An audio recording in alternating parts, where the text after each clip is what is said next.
নবম দশম শ্রেণীর ইংলিশ গ্রামার ক্লাসে তোমাদের সবাইকে স্বাগতম। আজকের এই ক্লাসে আমরা তোমাদেরকে পৃষ্ঠা নাম্বার 6-এর যে সি নাম্বার টপিকটা রয়েছে সেই টপিকটার উপরে কথা বলবো এবং সেগুলোর যে কাজগুলো রয়েছে সেই অ্যাক্টিভিটিসগুলো রয়েছে সেই অ্যাক্টিভিটিসগুলো তোমাদেরকে সলভ করে দিব। দেখো বলা হয়েছে প্লোরাল ফর্ম অফ নাউন্স, মানে যে নাউনগুলো রয়েছে সেই নাউনের প্লোরাল বা বহুবচন ফর্মগুলো can also be made in other way, আরও অন্যভাবেও সেটা তৈরি হতে পারে। নোটিস দ্য ফ্লোয়িং এক্সাম্পল, কিছু এক্সাম্পল এখানে খেয়াল করো। 1 number rules, singular pronouns ending in F অথবা EF from their plurals by dropping F EF in and adding VES. এটার যেটা বাংলা হলো, যদি কোনো সিঙ্গুলার, যদি তোমার কি হয় সিঙ্গুলার নাউনের শেষে এফ অথবা ইএফ থাকে, সেক্ষেত্রে তাকে প্লোরাল করার জন্য এফ বাই ইএফ ড্রপ হয়, অথবা এটা মানে ড্রপ বলতে এটা শেষ হয়ে যায় বা বাদ হয়ে যায়, যে সেখানে যুক্ত হয় হলো ভিইএস। যেমন এখানে দেখো কালফ আছে, সেটা হলো কালভেস, ঠিক আছে, কালভস। তো কালভের এফ বাদ দিয়ে এখানে কি হয়েছে ভিইএস, ঠিক আছে। তো এটা হলো মেন টপিক, এই টপিকটার কথা। তারপরে এখানে ওয়াইফ আছে, এখানে এফ ই মানে এখানে এফ ই পুরোটা বাদ হয়ে ভিইএস যুক্ত হয়েছে, অফিস। তারপর নিফ তো তুমি জানোই এটা হলো সুরি, তো সেটাকে প্লোরাল করার জন্য এই এফ ই বাদ হয়ে ভিইএস যুক্ত হয়েছে।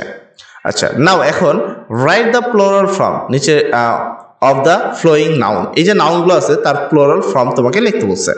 তো আমি কি করবো, আমি কিছু করবো না, এই এফ এর পরিবর্তে লিখে দেবো এই যে এটা ভিইএস। তার মানে এখানে কি আছে, টি লিখলাম, এইচ আই ই, তারপর আমি লিখবো ভিইএস। আমি সবচেয়ে ভালো কাজ করি যদি একটা নোট খাতা নিয়ে আসে। চলো আমরা একটা নোট খাতা নিয়ে আসি আগে।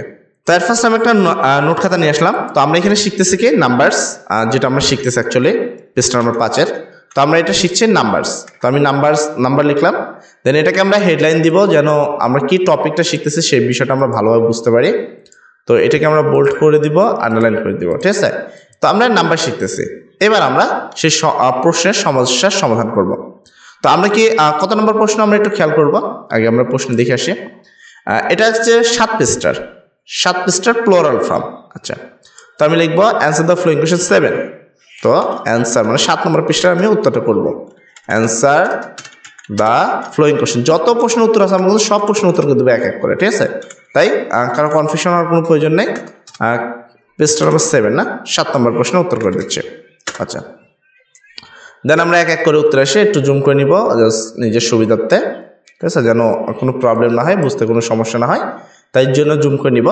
তো মোটামুটি হয়ে গেল আমাদের রেডি। তো প্রথমটা ছিল কি, থিপ ছিল, থিপের পরিবর্তে আমি এফ বাদ দিয়ে ভিএস যুক্ত করে দেবো, তাহলে থিপ বানানো ছিল হলো THIE, এফ ছিল, এফের পরিবর্তে ভিইএস। এই যে আমরা এতটুকু আলাদাভাবে যুক্ত করলাম, কিসের জন্য, এই প্লোরাল করার জন্য। তার মানে 1 নম্বরের প্লোরাল আমাদের হয়ে গেল। আচ্ছা, তারপরে 2 নম্বর আসে। 2 নম্বরে আমাদের কি করতে হবে, তো 2 নম্বরেও সেম কাজই করব। তো আমরা এখানে আসি, 2 নম্বর আছে লেফট, লাস্টে এফ বাদ দিব, বাদ দিয়ে আমরা ভিইএস যুক্ত করে দেবো, তাহলে LEA, এফ ছিল, বাদ দিয়ে ভিইএস, লেফটস হয়ে গেল আমাদের পরবর্তী পাস্ট ফর্ম। তো দেখো এখানে প্লোরাল ফর্ম করতে হবে, আমরা কিন্তু অলরেডি প্লোরাল ফর্মগুলো করছি, অ্যান্ড কোনো বুঝতে প্রবলেম হলে অবশ্যই বলবা।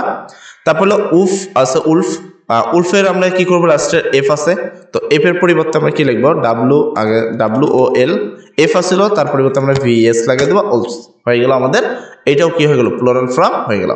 খুবই সহজ, কেননা স্ট্রাকচারটা উপরেই ছিল, ওই স্ট্রাকচারটা দেখে আমাদের করতে হবে, জাস্ট এফ অথবা FE বাদ দিয়ে ভিইএস যুক্ত করে দেওয়া। শেলফ আছে, শেলফের জায়গায় আমরা কি বাদ দেবো, এফ বাদ দিয়ে দেবো, SHEL, শেল, এফ ছিল, তো আমি এটা বাদ দিয়ে ভিএস লাগাই দিলাম, গেল শেলফস হয়ে গেল। এটা কি প্লোরাল। তো প্লোরাল করার যে থিওরিওয়ালা যে রুলসগুলো আছে বইয়ে, সেগুলো ভালো করে পড়বা, সেগুলো ভালো করে প্র্যাকটিস করবা। লাইফের FE বাদ দিব, FE বাদ দিয়ে তাকে প্লোরাল করে দিব, ঠিক আছে। তো লাইফের FE বাদ, LI, এটা আবার কি আসলো, আচ্ছা, LI লাস্টে FE হয়, সেটাকে বাদ দিয়ে S, লাইফস। তো এটা হলো আমাদের প্লোরাল ফর্ম এনাফ। তো এখানে যে কোনো প্রশ্নের উত্তর করতে বলছিল, মোটামুটি দেখো আমরা সবগুলো প্রশ্ন কিন্তু উত্তর করে দিয়েছি। আচ্ছা, আমরা এটাকে একদিকে সেভ করি, কারণ আমরা এটাই তোমাদের মানে ফার্স্ট সমাধান করে দিচ্ছি, যার কারণে এই অপশনটা আসলো। আজ থেকে তোমরা সকল ধরনের সমস্যার সমাধানগুলো ইজিলি পেয়ে যাবা, ঠিক আছে ইজিলি তোমরা কি তোমরা যদি এটা ক্লাস 9 না আচ্ছা ক্লাস 9 10 ক্লাস 9 লিখে দিচ্ছে ইংলিশ গ্রামার পরবর্তী যেন আমি এটা মানে ভালোভাবে পাই এর জন্য এটাকে লিখে দিচ্ছে ঠিক আছে ইংলিশ গ্রামার এরপর থেকে তোমরা সকল ধরনের যত ধরনের প্রবলেম আছে তোমাদের সকল ধরনের প্রবলেমগুলো তোমরা আমার এই চ্যানেলে কিন্তু ইজিলি পেয়ে যাবা অবশ্যই তোমরা প্রত্যেকটা ভিডিওতে কমেন্ট সেকশনে থ্যাংক ইউ ভাইয়া এগুলো লিখবা তাহলে সেক্ষেত্রে আমরা তোমাদের ওই চ্যানেল ওই ক্লাসগুলো দেওয়ার জন্য অনেক অনুপ্রাণিত হই এবং ওগুলোকে সবার আগে আপলোড দিই আচ্ছা তারপর rules 2 plurals are often formed by making an internal change of vowel মানে বলা হয়েছে যে প্লুরাল কি ভাওয়েলের কিছু চেঞ্জ করেও বা ভাওয়েল তো আমরা বুঝি ভাওয়েলের চেঞ্জ করেও সেটাকে প্লুরাল করা যায় যেমন হলো ফুট চেঞ্জ করে FWT ফিট এটার ফুট ছিল ফুটের প্লুরাল ফর্ম হলো ফিট টুথ টুথের প্লুরাল ফর্ম হলো তিত ম্যানের প্লুরাল হলো মেন এখানে দেখো সব জায়গায় কিন্তু ই যুক্ত হচ্ছে দুইটা ও থাকলে দুইটা ই এক যাই থাকুক এটা কি তোমার হচ্ছে ও তো এখানে দেখো আছে গোস এবার আমাদের করতে হবে now fill in the following blank with plurals তাহলে প্লুরালস করতে হবে আমাদের প্রথমে গোস ডাবল ও আছে তো এখানে কি ডাবল ও থাকলে কি হয় ডাবল ই হয় তো আমরা এখানে কি লিখবো এটাকে প্লুরাল করব তো আমরা এটাকে করব প্লুরাল তো এখানে মুসলাম কেন আচ্ছা এটাকে আমরা এখান থেকে করা শুরু করি 6 নম্বর থেকে ঠিক আছে তো ওখানে গোস ছিল আর জি ডাবল ও ছিল আমি ডাবল ই লিখবো ঠিক আছে আমরা ভালো করে দেখে নিব কি ছিল জি ডাবল ও এসি আচ্ছা সেখানে আমরা লিখবো কি জি ডাবল ই এসি হয়ে গেল আমাদের প্লুরাল যদি কোনো বানানে সমস্যা হয় তাহলে কিন্তু এখানে তোমার একটা লাল দাগ আসবে তার মানে এখানে কোনো প্রবলেম নেই আমাদের প্লুরাল সঠিক হয়েছে তারপর 2 নম্বর মাউস ও এর পরিবর্তে তোমাকে কি লিখতে হবে ই লিখতে হবে তাই আমি মাউসের জায়গায় ও আছে আমি ওই জায়গায় কি লিখবো ই লিখে দিব আচ্ছা দেখে কি হয় কিনা MA তারপর কি এসেছিল USE মাউস বানান ভুলে আসছে মনে হয় সম্মত হচ্ছে দেখে MOUSE আচ্ছা আমরা কি লিখছি MASC আচ্ছা মাউস এই বানানটা তোমার সঠিক নয় তো বানানটা হবে এ দিয়েছি কেন ই হবে সরি এটা আমার মিস্টেক কারণ এখানে তোমাদের যে প্লুরাল ফর্মটা ছিল সেই প্লুরাল ফর্মে যাই হোক না কেন সেটা পরিবর্তে ই হবে কি হবে ই তো এখানে ও এর পরিবর্তে ই হবে আমি এ দিচ্ছি তাই বল আচ্ছা ও ম্যান দেখো ম্যানের জায়গায় ই দিলে মেন তো ও ম্যানের জায়গায় আমরা এটাকে যদি প্লুরাল করি সেম ওয়েতে WOMEN মেন ও ম্যান এবার ঠিক আছে দেখছো জাস্ট ম্যান ছিল সেটাকে কি ই করলে হয়ে গেল এটা প্লুরাল এবার এটাকে যদি আমরা প্লুরাল করি লস তো এটাকে আমরা প্লুরাল কি এই যে ও আছে এটাকে আমি জাস্ট কি করব ই করে দিব তাহলে LO বারবার এটা আসছে কেন আচ্ছা LO তারপর ই লস আবার একটু বানানটা দেখে আসবো আমরা যেন মিস্টেক না হয় ও তো USC আচ্ছা ইউজ এখানে আমরা বেশ ইউজটা লিখে দিচ্ছি আচ্ছা দেখি কোন প্রবলেম হয়েছে এখানে এটা হবে না কি হবে সেক্ষেত্রে তোমার বানানটা LO এটা হতে হবে অথবা LES আচ্ছা এখানে এইটা পরিবর্তন হবে মানে ওই জায়গায় ই আর এখানে যেটা ছিল ইউ এর জায়গায় তোমার এ বসাতে হবে তাহলে এটা সঠিক ঠিক আছে তো দেখো তারপরে যদি কোনো প্রবলেম থাকে অবশ্যই বলবা আমরা তোমাদের সেই প্রবলেমগুলো অবশ্যই সলভ করে দিব টেনশন নেওয়ার কিছু নেই আচ্ছা মোটামুটি আমাদের এটা হয়ে গেল এই গ্যাপটা আমরা পূরণ করে দিয়েছি তারপরে 3 number look at the plural of some compound word মানে কম্পাউন্ড ওয়ার্ড রয়েছে যার প্লুরাল এটা তোমাকে পড়তে হবে বয়ফ্রেন্ড আর প্লুরাল হলো বয়ফ্রেন্ডস এস আছে লাস্টে টেক অফের প্লুরাল টেক অফস লাস্টে এস থাকলে নর্মালি আমরা জানি যে কোনো কিছু শেষে যদি এস থাকে সেটা এমনি প্লুরাল সেম ভাবে স্টেপসন এটা স্টেপসনস পেশার বাই